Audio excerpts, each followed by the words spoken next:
If you're looking for your next investment property, I think the Fraser Valley is a good bet. And in today's video, I'm going to be going through basically everything that I know about the Fraser Valley, all of its areas, where I think you should invest and why you should invest there. I'm going to be covering the price points and the rents and my thesis for why I think it's a good idea. On top of that, I'm going to give you a broad overview why the Fraser Valley itself is a good place to invest. I'm That Agent Kelly, realtor in the Fraser Valley, and I love working with investors. That's actually why I got my real estate license, because I was an investor long before I became a realtor. And now for starters, the Fraser Valley extends from Surrey all the way to Chilliwack. I think they add Hope, BC into the Fraser Valley as well technically, but it's so far away that I'm not even going to talk about it. Now, the Fraser Valley as a whole is a very supply-constrained market. There's mountains, there's water, and a good chunk of the land that does exist is agricultural land that we cannot take out of its agricultural zoning to then build townhomes, houses, and condos on top of it. So there is nowhere where you can just be like, hey, that raw piece of land, let's go build 500 condos there.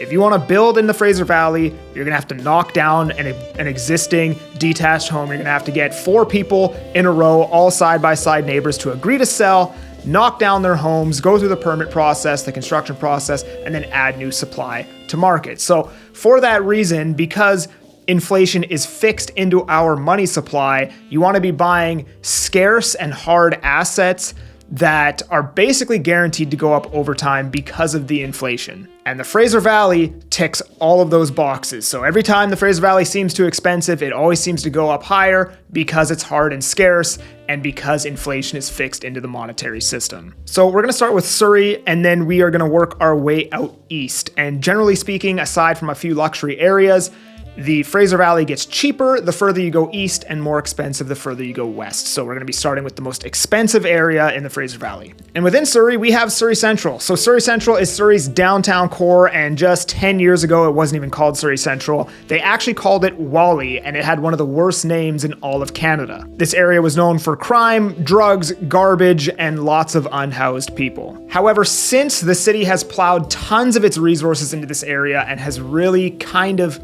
not fully revitalized it, but it's definitely on its way. Pretty much all of Surrey Central is now zoned for extremely high density zonings, like high rises, commercial buildings, and other things like that. And in my opinion, this is going to be the second downtown within Metro Vancouver. It's going to be like, Oakland is to San Francisco, or Brooklyn is to Manhattan, or San Diego is to LA, etc.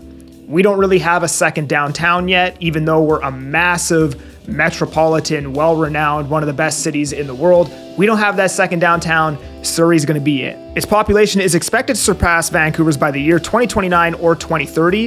Its land mass is far greater than Vancouver's, so it has way more buildable land to be able to expand on. The roads are wider, the services are newer, the infrastructure overall is better than Vancouver's in my opinion because it's newer. So Surrey is basically a second chance at building a Vancouver, except now doing it having learned everything. We know what to do and we know what not to do. So Surrey's basically a blank canvas that we get to repaint an image onto now with all of the experience of the previous painting, which was Vancouver. It's about 30 minutes to an hour outside of Vancouver, depending on traffic. There is currently 44,000 units that have already been approved by the city and currently in the pipeline for future developments just in Surrey Central. It's home to 3 different SkyTrain stations, King George, Surrey Central, and Gateway, making it super easy to live and commute from this area. And I think in the next 15 to 20 years, you're going to completely see the narrative around this pocket of Surrey completely change. It'll be a lot more well-respected, and it'll be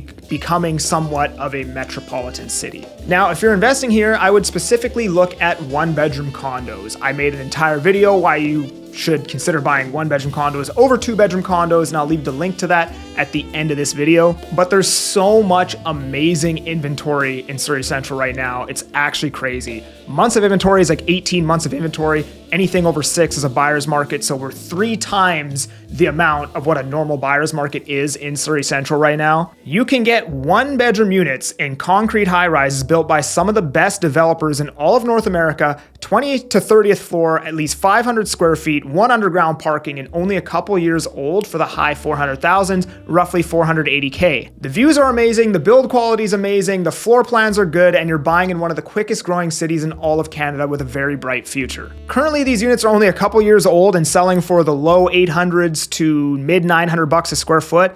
And if you were to buy these units brand new in a pre-sale new development, you'd be paying upwards of 1,200 bucks a square foot. So you're buying 30% below replacement cost currently. And in my opinion, Surrey Central is seriously mispriced at the moment because it's actually trading less than condos in Langley, which has never been the case ever before. So I think these units are currently mispriced and they're a great deal.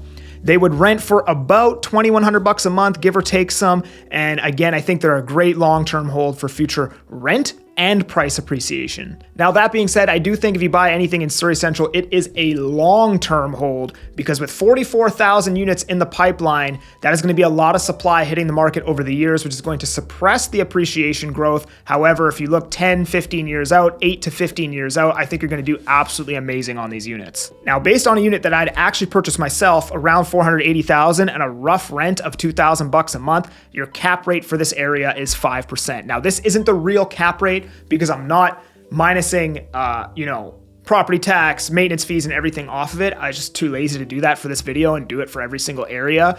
I'm basically just giving you this number that you can use as a reference point when I talk about other condos in the video. Now on to detached homes for Surrey, starting with Surrey Central.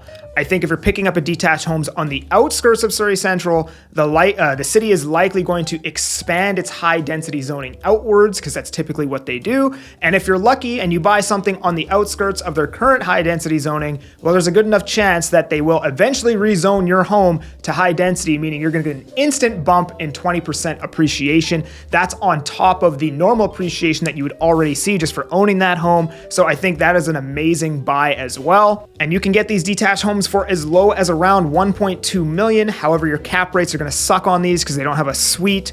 You might only get 3,500 bucks a month in rent, possibly lower, while your mortgage is, obviously substantially higher than that. So these homes are more for the investor that is well capitalized. Now, you could spend a bit more, 1.4, 1.5 million, and get a home with a suite, and that would increase your cap rate. However, you're going to be paying more for the structure of that building, and you're not buying the investment for the structure, you're buying the investment for the land appreciation. Because the structure depreciates while the land appreciates. So what ends up happening is as the value of the land is going up, you're fighting the depreciation of the structure.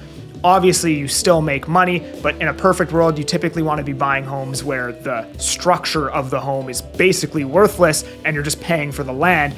And obviously it has to be livable so you can rent it out. I'm just saying under perfect conditions, that's probably what you want to do.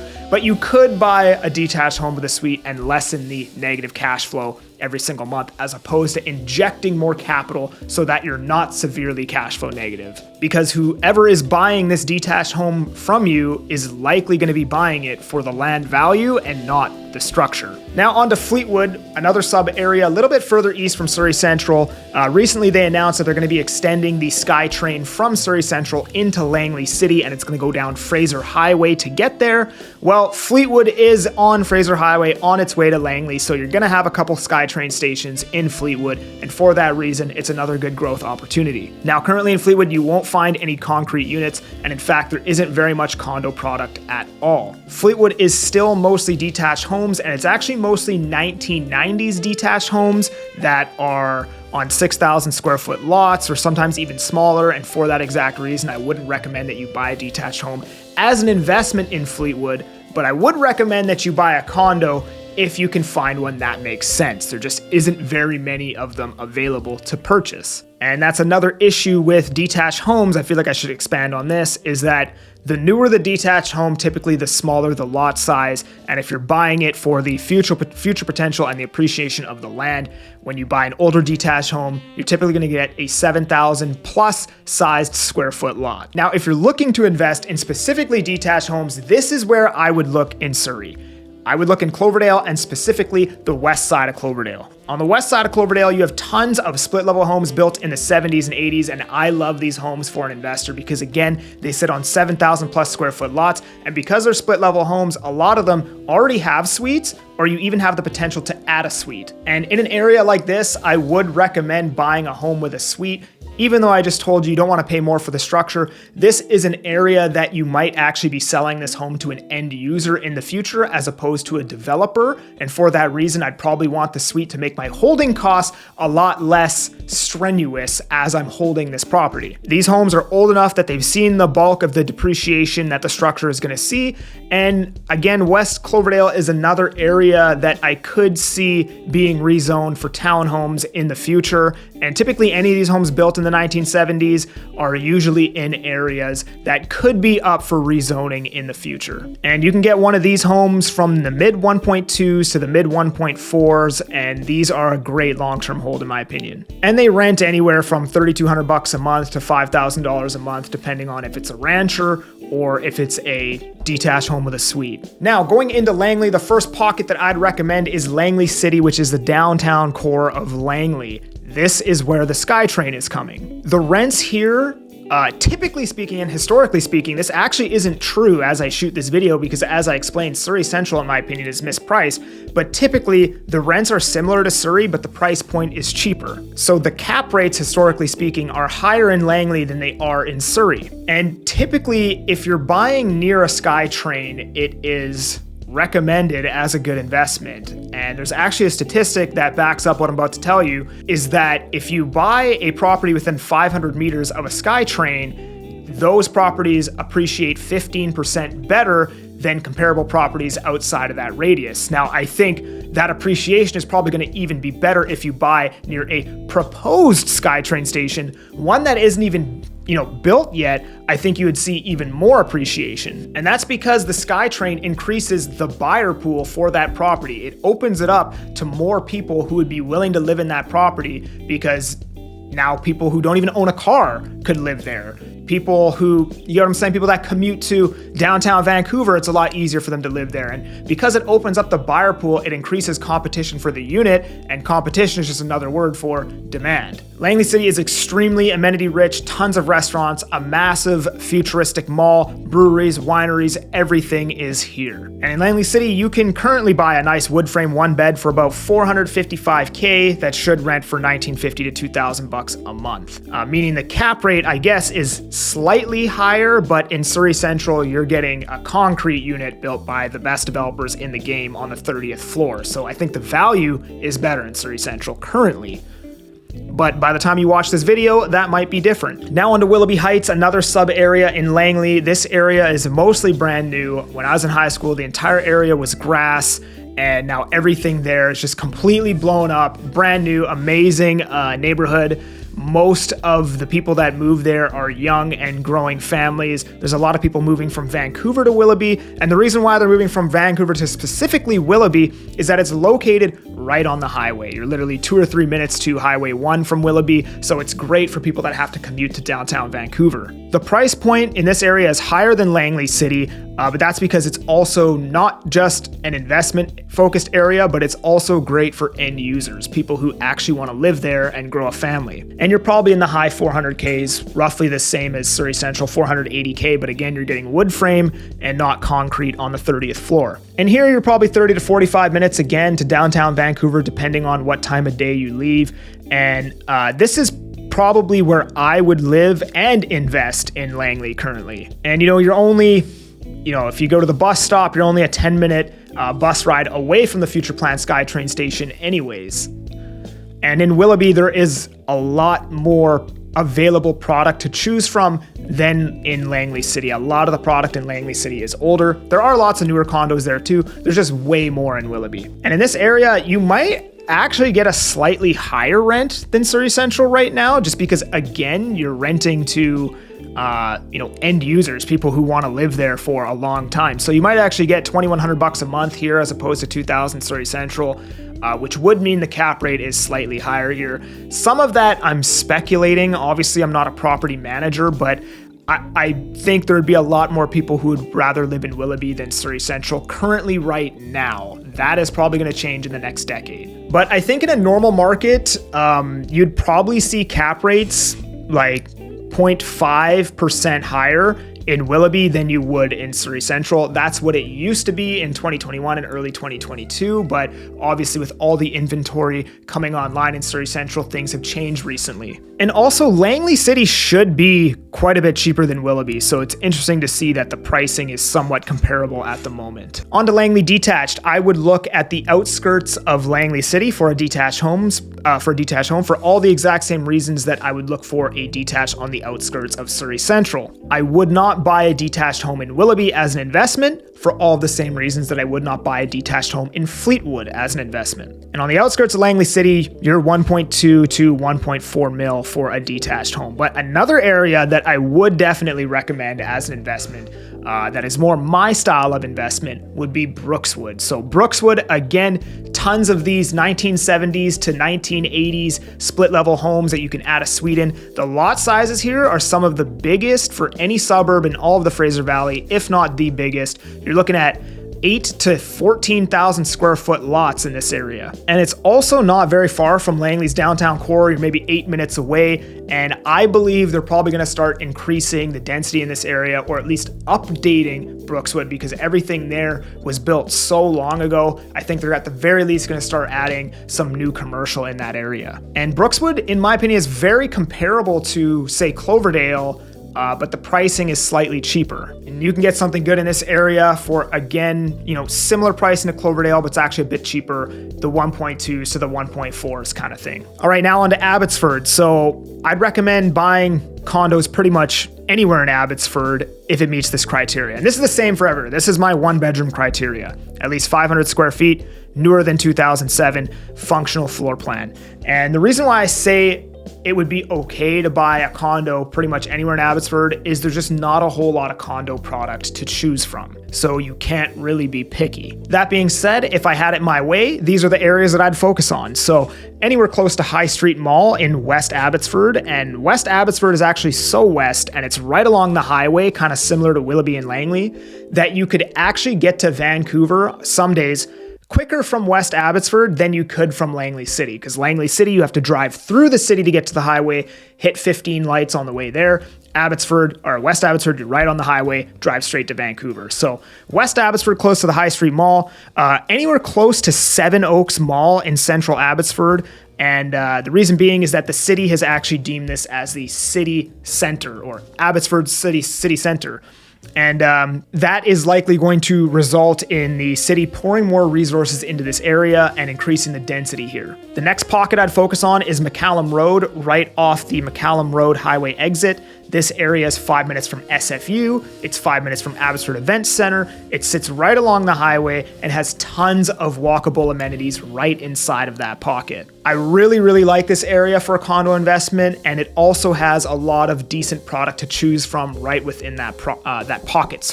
And then some other areas I would consider would be historic downtown and the Clearbrook area, if it's a somewhat newer area and newer unit and makes sense. But again, these are two areas where most of the condo product is old. There isn't a lot available. You have like 1-bedroom units that are like 900 square feet where the strata fee is way too high and stuff like that. But if I could find something, I would purchase in these areas. And I can, off the top of my head, think of a couple buildings that I would buy into, but there's not a whole lot of product in these areas to purchase that I think is quality. But if you can find one, I would also buy here. Now, detached in Abbotsford. You can buy some quality product in Central or East Abbotsford, as West Abbotsford, again, is 1990s build on 6,000-ish square foot lots, just like Fleetwood would be. But in Central or East Abbotsford, again, you're getting those 1970s to 1980s split level homes that you can add suites in with lots of future development potential. And in fact, pretty much all of Central Abbotsford is rezoned for infill zoning, subdivisions, duplexes, fourplexes, townhomes. And same with South Abbotsford, which is also called Poplar, is also infill zoning with the split level homes, the 7,000 plus square foot lots. But what I'd rather buy is a 1970s to 1980s split level home on a 7,000 square foot lot that doesn't have the infill zoning already priced in. And you can find that in East Abbotsford, which is very similar to Cloverdale and Brookswood. Just overall feel, how old it is, the kind of lots that are there. And you know, I would want to buy something that I'm holding for 10, 15, 20 years where maybe the density eventually moves out my way and then I get that instant 20% bump in appreciation from my property getting upzoned. So if I were to buy a detached home, I would be looking in East Abbotsford as an investment. Now, rents are probably 10% cheaper here than they are in Langley, but you're paying 20 to 25% less for the home, so the cap rates, again, are much nicer in Abbotsford as opposed to Langley or Surrey. Next, we have Mission. So Mission pretty much has no condos, so I'm not even gonna talk about that. But what it does have is a lot of older detached homes on good lot sizes. And you can pick something up here for $800,000 to $950,000, that's decent. The pricing here is cheaper than Abbotsford, but more expensive than Chilliwack, which I'm going to talk about next. So some pros and cons of Missions is that geographically, it's about the same distance to Vancouver as Abbotsford. However, physically, it's further away from Highway 1, therefore you have to do you have to do more of a runaround to actually get to Vancouver, and it takes about an extra 30 minutes to get to Vancouver as it would in comparison to living in Abbotsford. The city itself, from a nature sense, is not as beautiful as Chilliwack, and the downtown core is older than Abbotsford and probably Chilliwack as well. However, Mission has one thing that neither of these cities have, and that is the West Coast Express. So the West Coast Express is a railway train that runs right from Mission right into downtown Vancouver. And I believe it leaves at about 6:30 in the morning and it comes back at 6 at night. So although Mission is very far away from Vancouver, it is the only city that far away that you could potentially commute to downtown Vancouver without a vehicle. So Mission isn't ideal for people that have to commute by car, but it does make sense for people who want to buy more affordable real estate and then be able to commute to downtown Vancouver via the West Coast Express. So Mission is a really good option for a first-time investor. And lastly, we have Chilliwack. If you can find a newer one-bedroom apartment in Chilliwack, go for it. However, again, inventory is extremely limited. However, if you can find it, it's probably gonna look a little something like $300,000 for a new-ish unit that rents for $1,600 a month, which is a very similar cap rate to Abbotsford, except a little bit higher, around 6.4%. Chilliwack is the furthest city away from Vancouver. You're roughly an hour and a half to 2 hours away, depending on when you leave. Your tenant pool is likely gonna be somebody in the trades or possibly somebody that works a lower paying job within the city of Chilliwack. But I really like this area for a first-time investor. It doesn't take much capital at all to pick up real estate here, and it's a lot less risky because the rent you're receiving, the cap rate, is a lot higher in comparison to the purchase price that you're paying. So when we talk about detached homes in Chilliwack, anywhere in central Chilliwack is a good bet, as well as Fairfield Island. Again, these are homes on bigger lots that already have infill zoning, and you can buy these detached homes and get something decent for as little as $740,000 to $900K. And I really honestly think you can't go wrong purchasing a detached home in Chilliwack. The pricing is low. The rents are only a tiny bit less than Abbotsford, and Chilliwack is actually, nature speaking, it's a beautiful city. The only downside is how far away it is, but here's my thesis on that, is that I think Surrey Central is going to grow to the point they're going to build more commercial towers, they're going to employ more high-paying personnel within Surrey's downtown core, and then what you're going to have is you're going to have people more willing to live in Chilliwack who have to commute to Surrey's downtown core. So I think the entire narrative around Chilliwack could change just because of the narrative around Surrey Central. So again, this is an amazing option for a first-time investor looking to get their feet wet in the game. Probably the best option, I would say, as far as detached homes go. Now, why didn't I talk about specifically townhomes in this video? Personally, I feel like the cap rates aren't the best. I feel like you wouldn't get the same potential appreciation from a townhome as you would as a detached home, and I'd rather just spend a little bit more money and get a detached house, or a little bit more money and get a detached home with a suite and have a infinitely better cap rate with more future appreciation potential, or I'd rather even just buy 2 one-bedroom condos and spread my risk across 2 tenants as opposed to 1 tenant. So that's my take on that. Maybe I'm right or wrong. I have a newsletter where I give market insights and handpick deals every single week. You can join that using the link below. Otherwise, if you want to buy or invest in the Fraser Valley, give me a ring. I'm that Agent Kelly. I'm making moves to move you. Peace.